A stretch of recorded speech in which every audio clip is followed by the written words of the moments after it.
So thank you very much, Business World and the conference organizers for choosing this topic, I must say. And what drew me to this is the sustainability and the climate impact.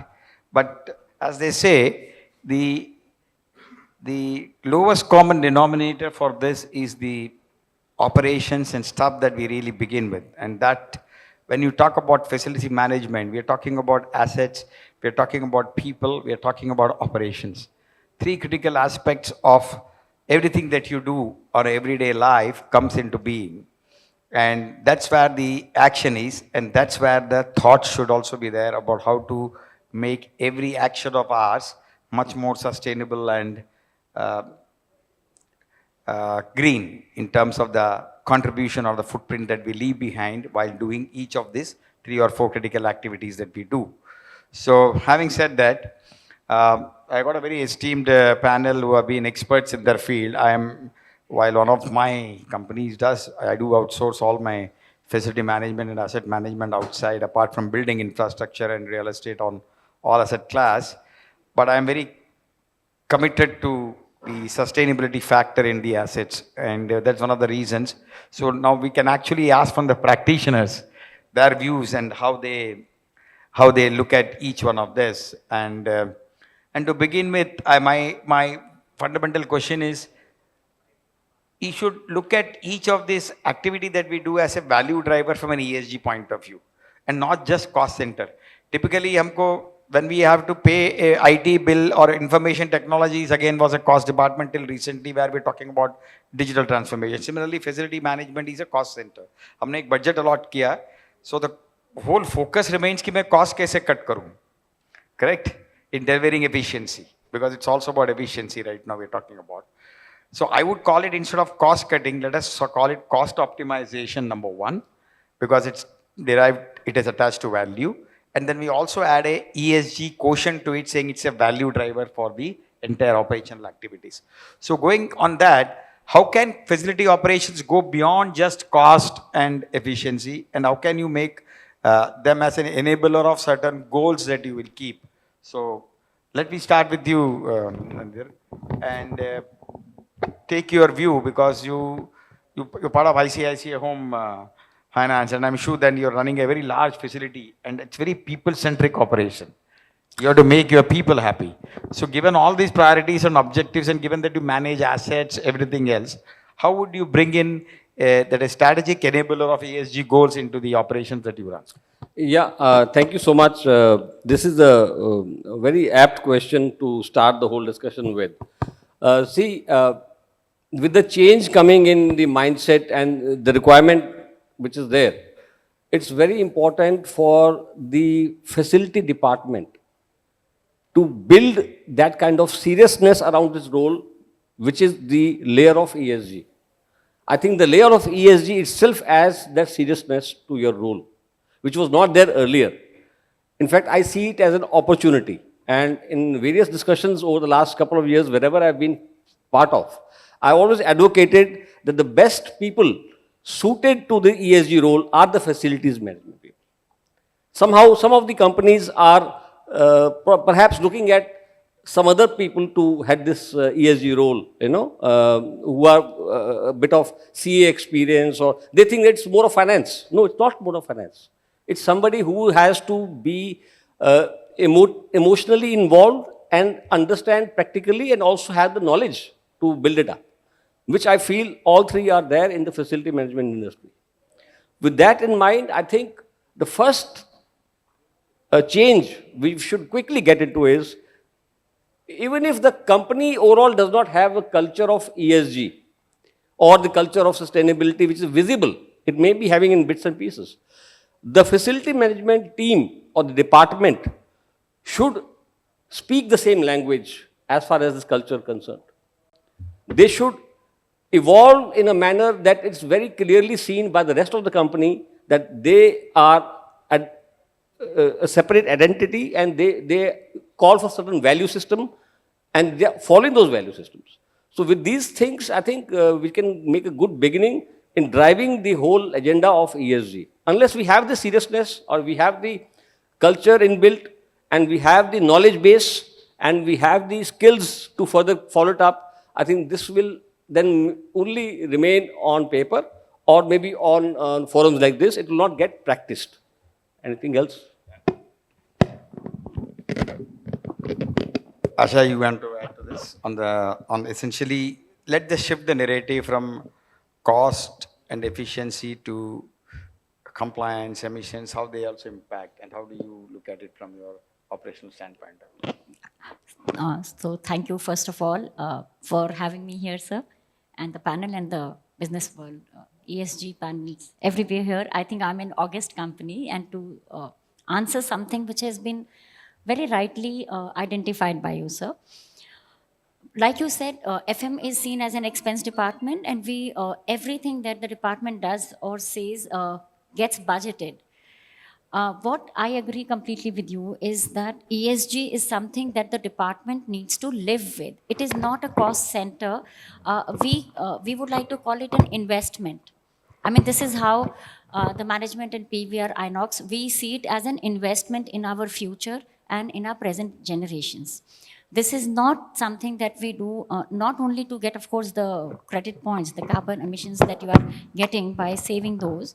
This is also now a mandate which is getting driven from the top to say every department, not just FM, everybody has to contribute, start thinking, which is in line with the ESG, which is pro-environment, which is pro-social, and which is pro-governance.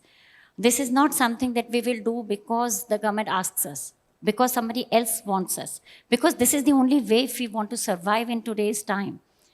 PVR INOX is spread across over 116 cities. This is not something that one city could pick and choose, one cinema could pick and choose. This has to be culturally imbibed. There are some very conscious decisions that we have taken as an organization towards this side, where we say no single-use plastic.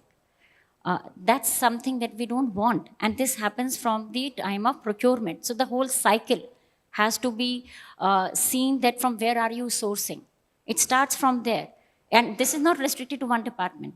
What I agree with sir to say, yes, FM, we would like to be the custodians of it, but we want everybody to pitch in because everybody is sourcing. Everybody is generating waste. What are we doing with the waste? How are we segregating it? How are we reducing it? How are we recycling it? How are we not sending it to the landfills? So all the processes which have some way or the other a negative impact on the environment have been mapped out, and there have been action at every point. That, okay, we start from step one, what needs to be done at step one? How do I source right? I think that's a good example. She's running INOX, and then there is this huge generation of, as she said, plastic bottles, waste, and then how to be able to manage them. So I just wanted some examples, and she probably gave it. And I think that's a good start to in terms of saying how we are using ESG to monitor too. Now, I'll just add one point here from the experience of ICICI Home Finance Company. There are so many companies which are now giving loans for houses. And one important aspect of the housing loans is also the plot or the area where the houses or the residential community is coming up. The latest problem which is going to figure out for India is the groundwater. If you are aware, there was an earthquake in Delhi some time back. The reason for that was that the groundwater of Delhi has depleted too much. And there's a kind of vacuum which is created inside, the hollow created inside, which is creating the turbulence. That could have been one of the reasons for the earthquake. Now, going forward, we need to be careful on what kind of land we are building these houses on. Whether there's enough water table to sustain those places for the next 10 years, 5 years or not. So this is a serious problem. Fortunately, there are agencies and there are efforts around this to identify these kind of water tables, to identify how the recharging of those groundwater can be done and make it sustainable. So I think there has to be an amalgamation of efforts of not only those who are providing finance for the housing, but also for those who are understanding this whole game from the environmental point of view and trying to build it up together. Thank you about that. I will now shift to a different of smart infrastructure.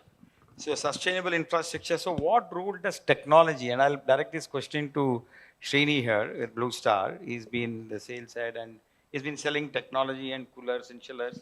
So he understands paper absorption and stuff like that. So what role does technology, especially IoT, sensors, etc., play a role in creating the infrastructure much more greener and contribute to their sustainability, especially in this current environment? And how do you address that? Good morning. It's indeed pleasure to be part of this event. When we speak about the sustainable building, to create the sustainable building, sustainable environment, so each stakeholders involved in the project plays a vital role. Start from the government, stipulating the norms, and as a manufacturer, we should manufacture products which is complying with the international standards and meet the energy efficiency requirements. Then when it comes to developers, of course, they don't look at the facility as on the first cost and working with the equipments based on the total life cycle cost savings. And when it comes to the engineering consultants, they also look at energy efficient products. Instead of choosing the what product is available in the market, so they can look at what product is suitable for specific projects. So this way, if you look at, and similarly, each stakeholders plays vital role. And then when it comes to technology and IoT, as a manufacturer, what we do is, once we sell the products, and we need to maintain this. So we have remote monitoring facility, and we are using the IoT. So the chillers or equipments we are selling in the market, it's all monitored. So what is the advantage of this? This gives the information to the service team, and it triggers the customers, the machine has to be maintained, and gives the proactively, we inform the customers, go for the maintenance. So this way it reduces the energy and carbon footprint. Yes. Thank you, Srini. See, what is essentially digital twins or like building management systems or live water testing, energy transition? Today, the market is full of people looking for clean and affordable energy alternates. Then monitoring of this like smart metering system. I'm also a venture capitalist. I invest in climate tech and clean tech and deep tech technology. So I am actually familiar with a lot of algorithm-based efficiency in commercial buildings that I build. I adopt technologies to bring 30% efficiency in the green buildings. Now, people are getting aware. It's not like the old time clean tech kiosks that we also talk about ESG. ESG was a much abused word in the olden days. Now, the next 10, 15 years, as I see, people don't have a choice. Governments don't have a choice. People have to move. Whether you are in service business or whether you are in manufacturing business, or now the concept of when you're developing estates like DLF, you have to put district cooling system to optimize the entire cooling efficiency. If you put a district cooling system in DLF here or Hiranandani, Pavai or Thane Hiranandani estate of 400, 600 acres development, you are actually bringing to the entire energy efficiency of about 25 to 30%, which means you have saved instead of 100, you are consuming 70 and 30 is green power for you. So that's the impact. Go to Gift City in Ahmedabad, the way they have developed underground piping. So once you have a house like the Europe, every connection will be at your home, which is all laid down and done.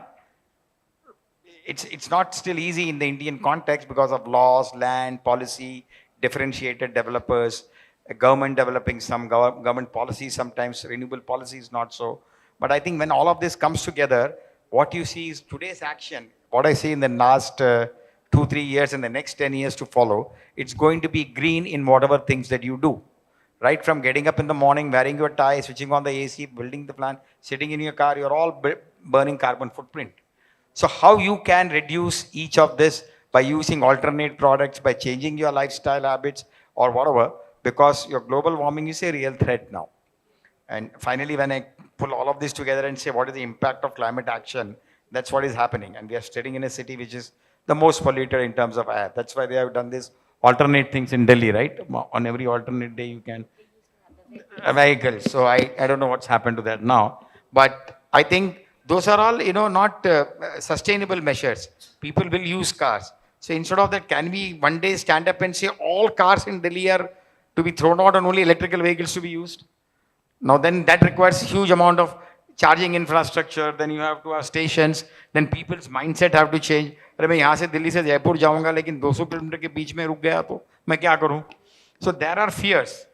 So once we are attacking those, I think if on a national level, when I go to different parts of the country and I exchange views with IITs and IIMs and I sit with the policymakers, I think this is something which I can today confidently say India is not going to run away. We are all working towards it.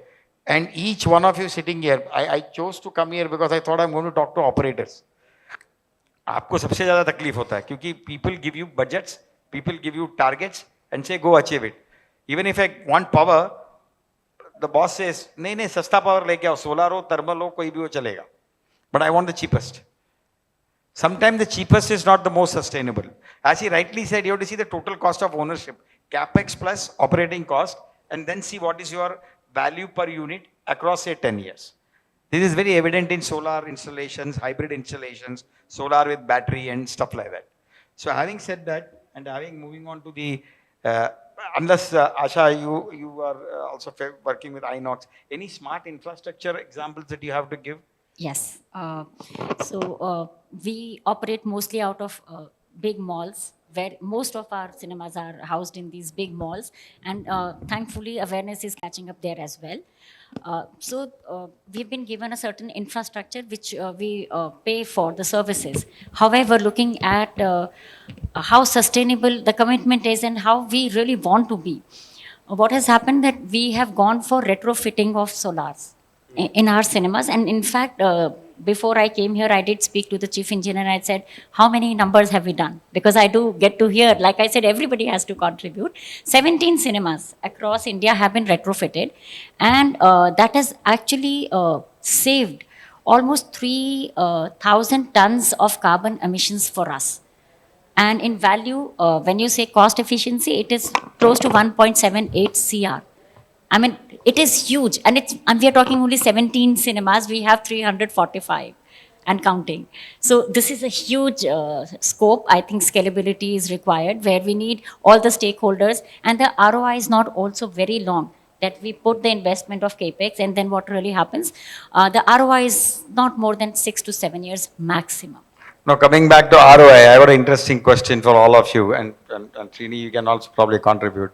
Retrofitting versus rebuilding. Always you have this question of ROI. Brownfield versus greenfield. So how do you deal with it? How can organizations make pragmatic investment choices, keeping ROI as a balance and also sustainability and making the facilities greener or something and designing new green ones? How do you guys handle these challenges, especially in your operating decision-making process? So as a manufacturer, when we approach greenfield or brownfield projects, so we always give the best efficiency product to our customers and also the solutions. So if you look at any facilities, to make it sustainable, to reduce the carbon footprint, we need to look at the facility in entirety, not only on the particular segments. So what normally we do is we approach the engineering consultants and then we educate them or support them in giving the sustainable environment. So traditionally we are following conventional cooling systems. So you can also adapt passive cooling, going for radiant cooling, based on the cities.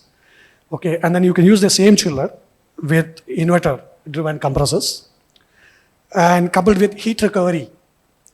So this all calls for higher investments. But what happens in our experience, by adapting this kind of sustainable practices, so the ROI with heat recovery or for radiant cooling or with VFD driven chillers, so the ROI will be within less than 2 years in most of the cases, even for greenfield. Of course, for brownfield project it takes time, maybe 5 years. So as I said, we don't look at only ROI in certain cases. We need to see what is the total life cycle cost saving. But that is the measure in which we need to shift our focus. Thank you. From ICICI, any experience you look at? Yeah, ours is a typical retail setup of branches pan India.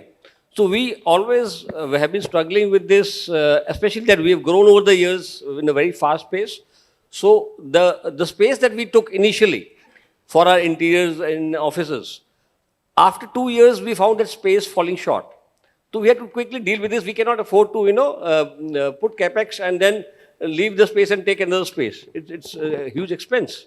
So what we have done now is build kind of a capacity in that same space to absorb additional elements, additional workstations or additional elements that we want to put in.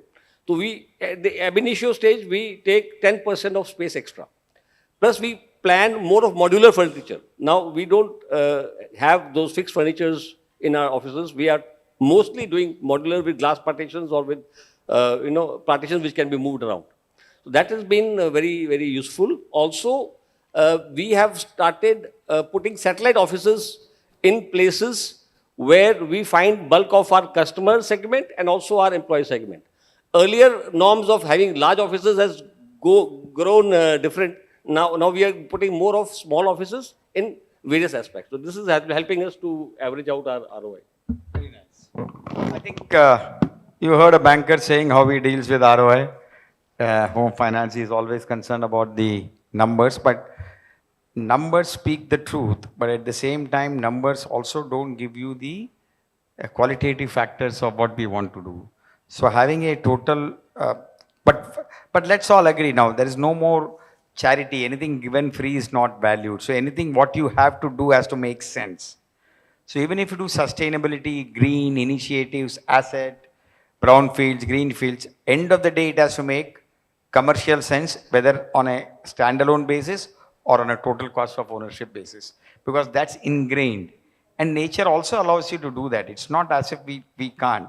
Something sometimes becomes expensive at the initial outlay. But then if you look at it from an amortization perspective and look at the entire value chain of that asset proposition, it will probably give you much higher value. That's I think is the gist of the discussion that we have had with the three views coming in from all of them.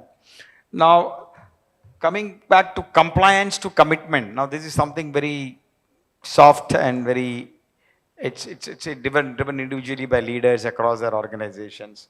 How does facilities do, and how do you report ESG in your, I'm sure every month you are submitting a report about your performance, assets, quality, operations, cost, budget, actuals against cost, etc. Does there is a sustainability report goes to make your work much more credible, or audience, or there is an audible ESG disclosure that you make, and do people take you seriously? I'll give it from 2 points of view. This question is all the three. Okay. I'll give it from 2 points of view. One is as part of, like our company is part of a bigger entity, ICICI Bank. We are whole subsidiary of ICICI Bank. So we have to follow certain norms within the bank. And our reporting, though it's not mandatory as ICICI Home Finance Company, but for the bank it is mandatory. So we have to feed certain data to the bank for which we are liable. So we have started our journey all together. We have had our stakeholder engagement. We had our material topics shortlisted and concluded. And we are working on each of these topics under scope 1, scope 2 and scope 3 emissions for environment.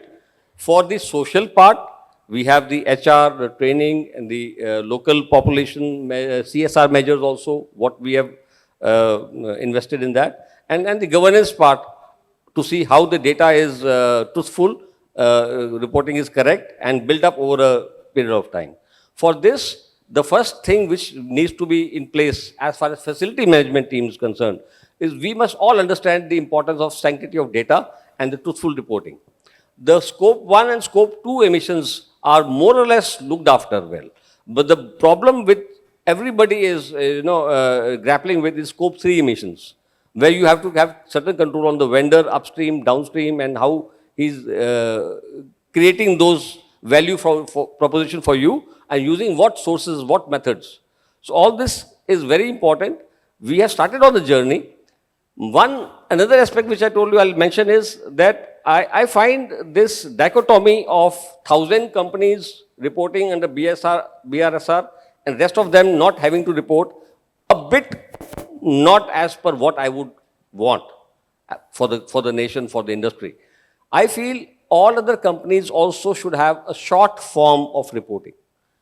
It may not be mandatory to the T, but it has to be some kind of reporting which lays the responsibility or the onus for those small companies also to understand that they have a role to play. Once we start this journey, scope 3 emissions answering or that accountability will become more meaningful. I think Navinder has raised a very relevant issue. I mean, carbon credits as well as carbon emissions are bifurcated into scope 1, 2, and 3. And scope 3 is the services part of it because there is a direct or an indirect linkage to identify the nature and source of the emission and thereby the value of any carbon credit that can offset it. So, certifying agencies like Isometric, Vera, etc., they work on it. But that's a very clear example because, for example, Infosys, a lot of consultants travel by airlines. They burn so much of air fuel.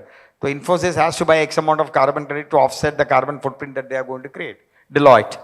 So now these in India, nothing has been made carbon credit and offsetting is not become mandatory so far. As I'm talking to you, there is going to be carbon credit exchange which is going to come up in the next few months or 3 months or 4 months. But they're already available in 9 countries. So the same ACX is going to put up an exchange here. But I don't know, but they will mostly trade with all the carbon credits abroad because India में कोई ना carbon credit का पैसा देने वाला है ना लेने वाला है. Till we make some clear compliance and laws which are also in the offing. I can assure you government is also working with that. A lot of academia and policy makers are working together. And it is going to soon be a reality that we will have to face. If not in 2-3 years, at least in the next 5 to 7 years. I'm sure you will have to start buying and selling. Europe people have carbon credit footprint mapping to their individual self. So it's democratized to such an extent that if Srini or Asha is walking and they say, oh, I have spent so much of carbon, I have created a carbon footprint because of my current lifestyle or behavior today, I have to do an offsetting. So they have an offsetting platform in the app. So I'm sure one day, India may be late, I know, but one day, like Navinder says, India will have to grapple with it.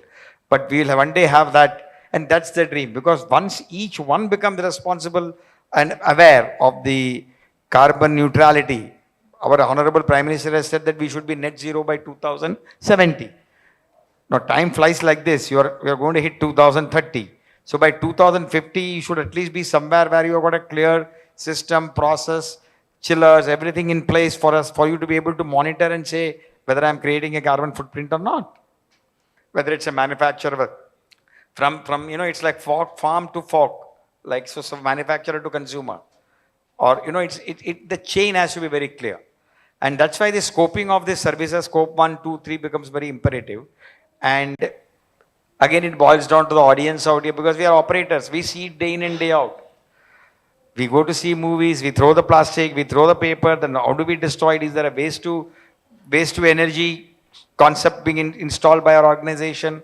And we all by nature, by descent are able to do that. So these are all the points that will come up when we do compliance to commitment. And I think that is the point I wanted to highlight.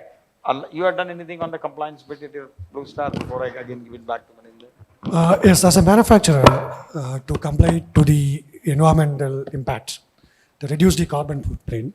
So we have different strategies. So one is we follow the decarbonization strategies in what we do.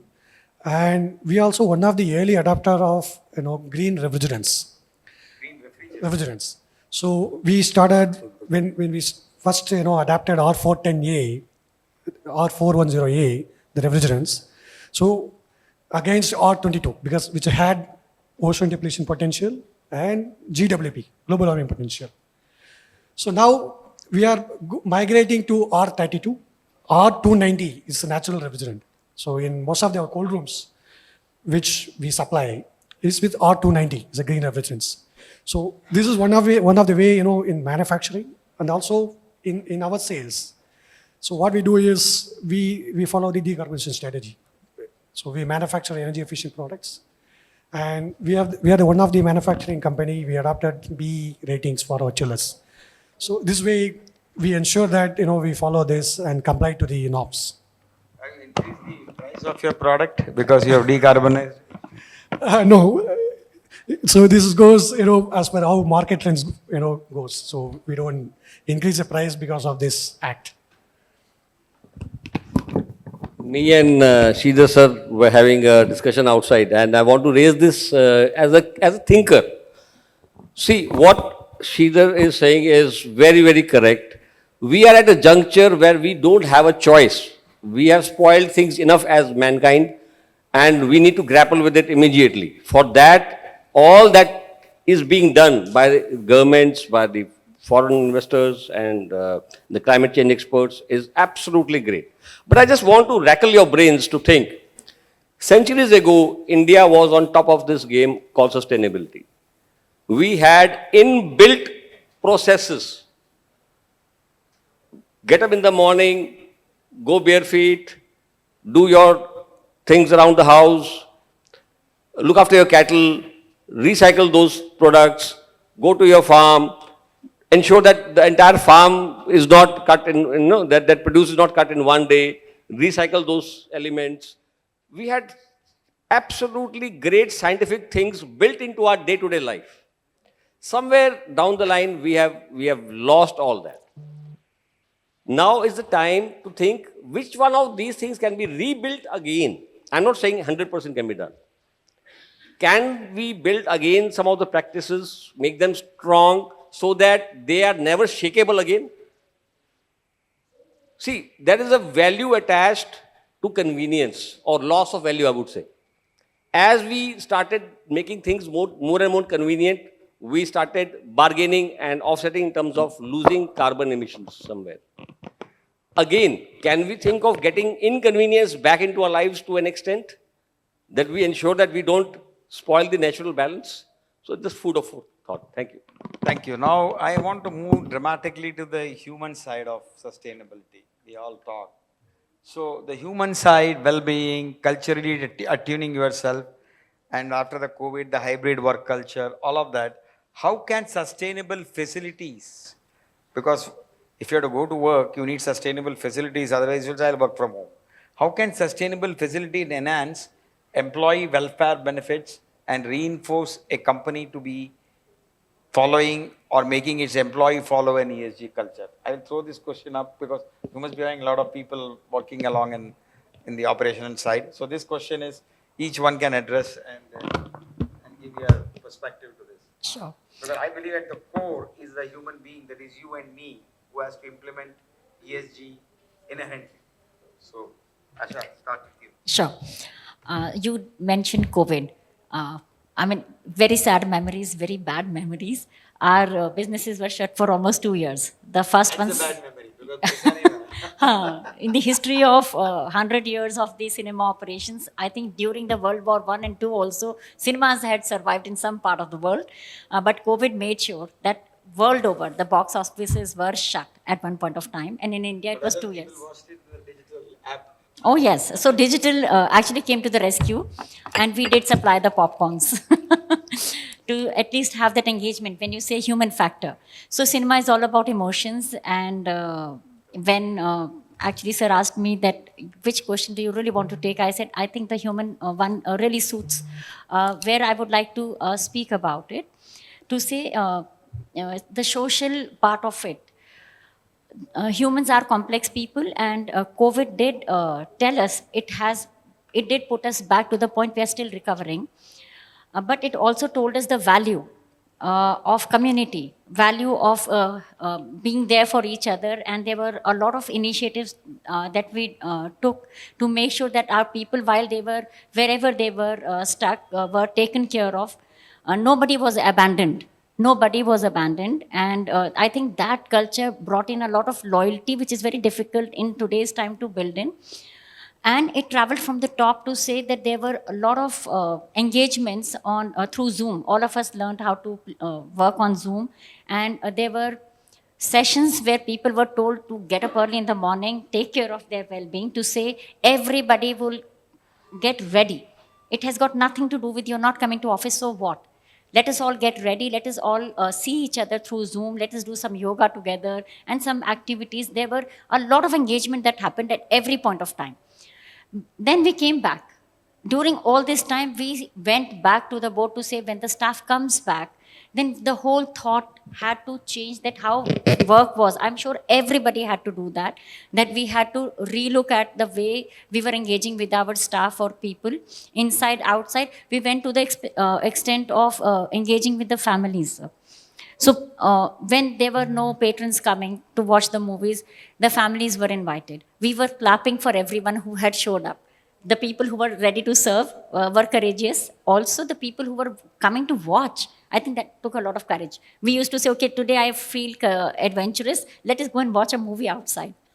I mean, the fear was so high. People would go to airports, people will go to offices because you are needed to. But you don't go to movies or you don't go to cinema because, somebody wants you. You have to go. In terms of that, the safe spaces, the safe part changed to a great extent. The safe is also that how I feel emotionally. The safe is also how do I feel safe when I come to work in terms of surfaces, the air, the water. So everything, I think it gave us a reset button where everything got evaluated to say, okay, what is the journey from home to the cinema or to office? What do I do in the office and how do I go back? And not just for the employees. It was also for all the channel partners, all the patrons that make our businesses work. So a lot of digital happened, sir. Lot of digital. The checklist became digital. We all wanted digital, but it was taking some, there's a money involved. And the adaptability, the kind of kids that we take, can they adapt so fast? It's a huge company, 25,000 people. Can we do it overnight? But we did.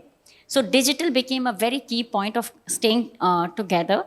A lot of checklists came in place, the IoTs and the AIs. We have actually now a chat box where it feels very real. Also that digital checklist pan-India dashboards are giving us some key points. Also when we say safety, social, I'm also the post chairperson for the company. So there's a huge responsibility to see that every staff who comes to work feels very, very safe in terms of how they are dealt with by their seniors, juniors, colleagues, or even outsiders. So all these values that you say, that needs to give a very safe place or a company, I think, or investors, stakeholders, everybody wants to be associated with a brand which is responsible and which is true to their employees, even ex-employees or the future ones. That's how I would like to conclude, sir. I think social and governance, which is essentially the human element, plays a large role. And finally, we should not forget that it is us or the humans who deliver on the ground. So unless your well-being is also kept in mind, you're not going to be able to deliver the same level of whatever it is. So, Srini, you want to add something from how Blue Star has any ESG policy with respect to the social and the governance aspect on the human force? Is there anything that, some example that you would think you can remember and quote? We follow a lot of CSR activities. CSR. Yeah. So we, as a company, we, adapted a couple of institute and then we are funding them and we take care of their well-beings. So not only that, even for our own employees, there's a separate scheme to support, the low-income peoples. So this way, as a company, as a Blue Star, we ensure that, we take care of our employees, also our environment. Yeah. Navinder. Well, I have noticed that over the last few years, the new joiners in the companies, they are more perceptive now. They ask questions during the interview. They want to know what kind of environment you have in your offices. And if companies don't have good ESG practices, I'm convinced that a lot of employees are leaving those companies these days. They are more responsible in at least their thoughts, if not their actions currently. And this is one of the aspects which is very visible. Also, about the employees getting to travel, they are becoming more responsible in travel, in hotel stays, and all such things which impact not only their own habits, but also the bottom line of the company. In fact, our offices, which used to stay open earlier till about 9 or 9:30 during the end of the month, slowly we are also creating a culture of responsibility there to ensure the offices close on time. One, it helps you save your electricity bills. Two, it gets the employees back home in time. Three, even the housekeeping or security guards who stay till late. One is their own personal life. Secondly, the extra cost of, utilizing those manpower. So there is actually a systemic change which is happening now, and we need to be very abreast of all this happening. Thank you for this patient hearing to a bunch of all of us sitting out here, and to a happy and greener, sustainable communities and assets tomorrow. Thank you very much.